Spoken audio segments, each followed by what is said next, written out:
वक्फ bill pass होने पर रामदास अठावले का बड़ा बयान। मोदी सरकार ने अपना सेक्युलर स्टैंड। वक्फ संशोधन विधेयक 2025 राज्यसभा में पारित हो गया है। इसके साथ ही विधेयक को संसद की मंजूरी मिल गई है। ऊपरी सदन में गुरुवार को पेश होने के बाद 11 घंटे चली चर्चा के उपरांत शुक्रवार तड़के विधेयक पारित हुआ। इसके पक्ष में 128 और विरोध में 95 मत पड़े। लोकसभा पहले ही इसे मंजूरी दे चुकी थी। राज्यसभा से पास होने के बाद Republican party of India Athawale के अध्यक्ष और केंद्रीय मंत्री रामदास अठावले की प्रतिक्रिया आई है। रामदास अठावले ने कहा, यह विधेयक मुसलमानों के खिलाफ नहीं है। हम गरीब मुसलमानों का समर्थन करना चाहते हैं।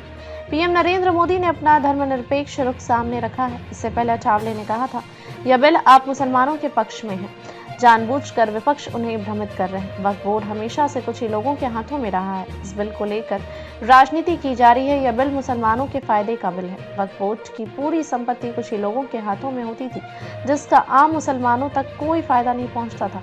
किरण रिजिजू ने इस आरोपों को किया खारिज। बता दें कि वक्फ बिल को पारित करने के लिए राज्यसभा की बैठक शुक्रवार रात 2:30 बजे के बाद तक चली। विपक्ष से सभी संशोधन गिर गए। तमिलनाडु से डीएमके सांसद तिरुचेशिवा के एक संशोधन पर मत विभाजन हुआ।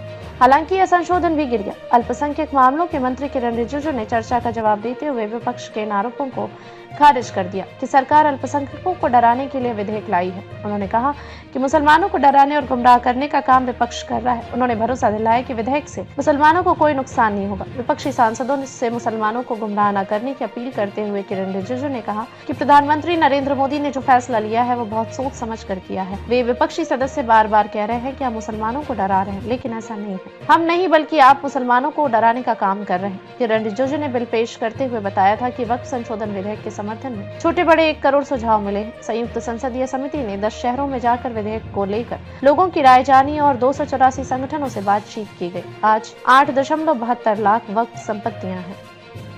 बिल पास हो चुका है और राज्यसभा में भी 128 वोट से ये बिल पास हो चुका है।